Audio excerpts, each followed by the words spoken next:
Hello नमस्ते प्रणाम सभी भाइयों को। तो जितना भाई हमारे वीडियो को देख रहे हैं जो कि नए हैं तो चैनल को सब्सक्राइब करें और लाइक करें और बता दें भाई कि आप लोग इस वीडियो को देखिए।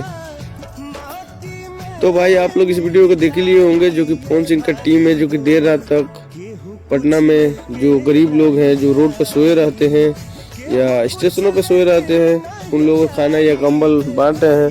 तो ऐसा होना चाहिए, बहुत ही ज़बरदस्त काम है और बहुत ही अच्छे की बात है जो कि भोजपुरी के सारे स्टारों से रिक्वेस्ट है कि ऐसे काम करते रहे और सब लोग गरीब लोग का कुछ ना कुछ हेल्प होता रहे ताकि गरीब लोग भी अच्छे से रहें।